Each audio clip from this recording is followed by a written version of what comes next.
بسم اللہ الرحمن الرحیم۔ السلام علیکم ناظرین کرام، اردو جینکس پر آپ کو خوش آمدید۔ حضرت بلال کا پورا نام بلال ابن رباح الحبشی تھا۔ آپ کے والد رباح حبشہ کے رہنے والے تھے۔ حبشہ ملک عرب کے مغرب میں آباد ایک افریقی ملک ہے جہاں کے لوگوں کا رنگ عموماً سیاہ ہوتا ہے، لہٰذا حضرت بلال کا رنگ بھی سیاہی مائل تھا۔ زمانہ جاہلیت میں ہی حضرت بلال کے والد مکہ میں آ کر یہیں بس گئے تھے۔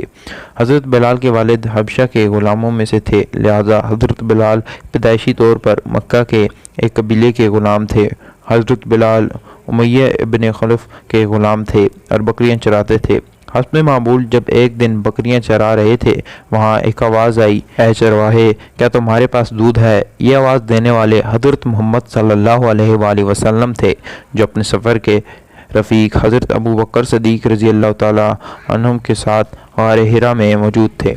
حضرت بلال نے آواز سنی تو قریب چلے آئے اور عرض کیا، جناب، میری بکریوں میں کوئی بکری بھی دودھ دینے والی نہیں، اس لیے معذرت چاہتا ہوں کہ آپ کی تمنا پوری نہ کر سکوں گا۔ رسول اللہ صلی اللہ علیہ وآلہ وسلم نے فرمایا، اگر اجازت ہو تو سامنے والی بکری کو دیکھ لیا جائے، ہو سکتا ہے اس سے دودھ مل جائے۔ حضرت بلال رضی اللہ تعالیٰ عنہ نے عرض کی، مجھے کوئی اعتراض نہیں، آپ دیکھ لیجئے۔ حضور نے ارشاد فرمایا، اجازت دینا تیرا کام اور بکری کے تھنوں میں دودھ بھر دینا اللہ کا کام۔ حضرت بلال نے بکری خدمت میں پیش کر دی۔ رسول اللہ صلی اللہ علیہ وآلہ وسلم نے اللہ کا نام لے کر جب بکری کے تھنوں کو ہاتھ لگایا تو بکری کے تھنوں سے دودھ جاری ہو گیا۔ اس واقعے کے بعد حضرت بلال رضی اللہ تعالیٰ عنہم آپ کے قریب ہونے لگے۔ ایک دن رسول اللہ صلی اللہ علیہ وآلہ وسلم نے حضرت بلال رضی اللہ تعالیٰ عنہ سے فرمایا، اے بلال، میں اللہ کا رسول ہوں اور اللہ ایک ہے، اس کا کوئی شریک نہیں، اس بارے میں تمہارا کیا خیال ہے؟ حضرت بلال رضی اللہ تعالیٰ عنہ جو پہلے ہی اپنا دل نبی صلی اللہ علیہ وآلہ وسلم کو دے چکے تھے، فوراً کہہ اٹھے، لا الہ الا اللہ محمد الرسول اللہ۔ بس اسی دن سے حضرت بلال رضی اللہ تعالیٰ عنہ حضور صلی اللہ علیہ وآلہ وسلم کی محبت کے ایسے اسیر ہوئے کہ آخر سانس تک یہ تعلق قائم رہا۔ حضرت بلال رضی اللہ تعالیٰ عنہ وہ پہلے غلام شخص تھے جنہوں نے مکہ میں اپنا اسلام ظاہر کیا تھا۔ اسلام لانے کی وجہ سے انہیں سخت اذیت برداشت کرنی پڑی۔ حضرت بلال چونکہ امیر بن خلف کے غلام تھے جو سخت مشرک اور دشمن اسلام تھا، جب اسے معلوم ہوا کہ بلال نے اسلام قبول کر لیا ہے تو وہ آتش انتقام سے بھڑک اٹھا۔ حضرت بلال رضی اللہ تعالیٰ عنہ کو اپنے پاس بلایا اور ان سے استفسار کیا کہ مجھے بتایا گیا ہے کہ تم نے لات منات عزا سے منہ پھیر لیا ہے اور کوئی معبود تلاش کر لیا ہے، کیا یہ بات سچ ہے؟ حضرت بلال حبشی رضی اللہ تعالیٰ عنہ جواب میں فوراً بولے، محمد صلی اللہ علیہ وآلہ وسلم کے دین حق پر ایمان لے آیا ہوں اور اس اللہ کو معبود حقیقی مانتا ہوں جس نے میرے آقا اور مولا محمد صلی اللہ علیہ وآلہ وسلم کو حق کے ساتھ معبوس فرمایا ہے۔ امیہ بن خلف نے حضرت بلال کا یہ جواب سنا تو سر سے پاؤں تک بدن میں آگ سی لگ گئی۔ ایک غلام ہوتے ہوئے اس قدر بے دھڑک جواب دے دیا وہ برداشت نہ کر سکا، بولا، اس دین سے باز آ جاؤ ورنہ شدید عذاب سے دوچار کروں گا۔ لہٰذا حضرت بلال رضی اللہ تعالیٰ عنہ پر ظلم کا آغاز ہوا تو شدت اذیت، مار پیٹ، بھوک پیاس، ظلم بڑھتا رہا اور حضرت بلال رضی اللہ تعالیٰ عنہ اپنی زبان سے احد احد اللہ ایک ہے پکارتے۔ امیہ بن خلف آپ پر بے انتہا تشدد کرتا اور حضرت بلال رضی اللہ تعالیٰ عنہ سے کہتا کہ تو کہے میں لات و عزا پر ایمان لایا، مگر حضرت بلال رضی اللہ تعالیٰ عنہ فرماتے کہ میں لات و منات سے بیزار ہوں۔ تشدد بڑھتا جا رہا تھا۔ حضرت بلال حبشی ظلم و ستم اور تشدد برداشت کرتے کرتے بے ہوش ہو جاتے۔ کچھ دیر کے بعد جب ہوش سنبھالتے تو زبان سے احد احد کے نعرے بلند ہوتے۔ عرب کی سرزمین جو اپنی گرمی کی وجہ سے مشہور تھی، امیہ بن خلف حضرت بلال کو اس تپتی ہوئی گرمی میں زمین پر لٹاتا اور آپ کی سینے پر بھاری پتھر رکھتا، آپ کو دیکھتے ہوئے انگاروں پر لٹا دیتا۔ آپ کے بدن کی چربی پگھل پگھل کر انگاریں بجھا دیا کرتی تھی، مگر آپ کی زبان مبارک سے احد احد کے سوا کچھ نہ نکلتا تھا۔ امیہ آپ کو کہتا، اب بھی تو محمد صلی اللہ علیہ وآلہ وسلم کے خدا سے باز آ جا، لیکن اسلام اور حضور صلی اللہ علیہ وآلہ وسلم کی محبت ان کے سینے سے دنیا کی کوئی بھی سخت سے سخت سزا ختم نہیں کر سکتی تھی۔ آپ کے سینے میں عشق رسول کا حقیقی چراغ روشن تھا۔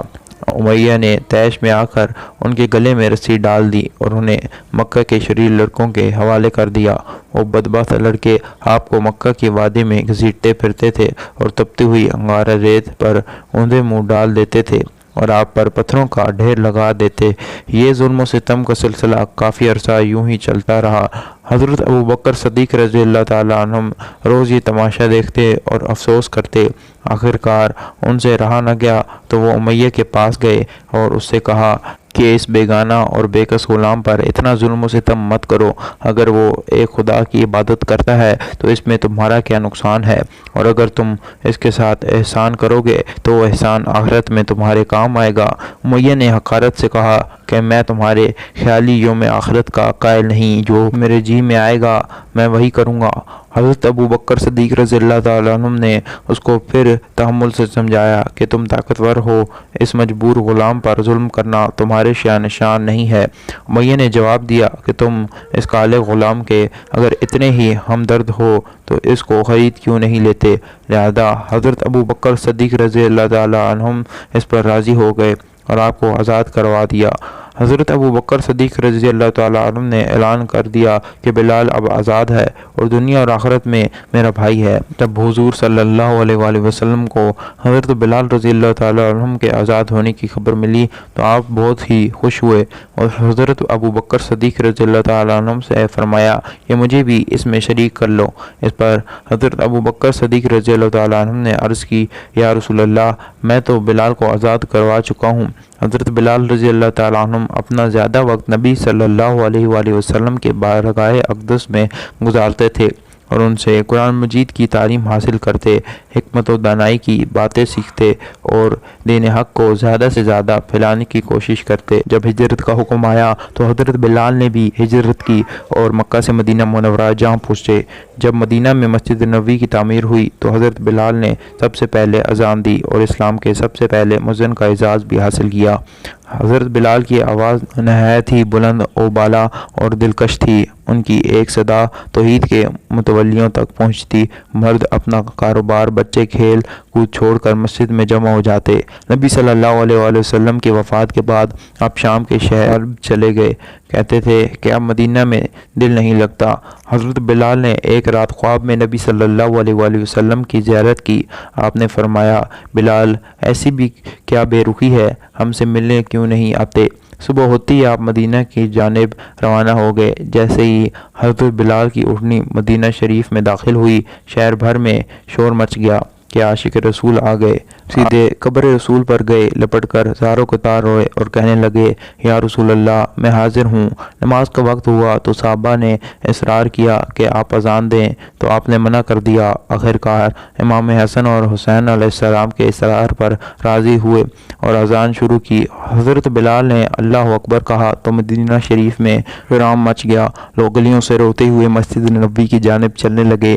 جب اشہد ان لا محمد رسول اللہ کہا تو منبر رسول کی جانب نگاہ کی۔ منبر رسول کو خالی دیکھا تو غش کھا کر گر گئے۔ یہ حضرت بلال کی زندگی کی آخری اذان تھی۔ سن 20 ہجری کو اس عاشق رسول نے دمشق میں وفات پائی۔ ویڈیو دیکھنے کا شکریہ۔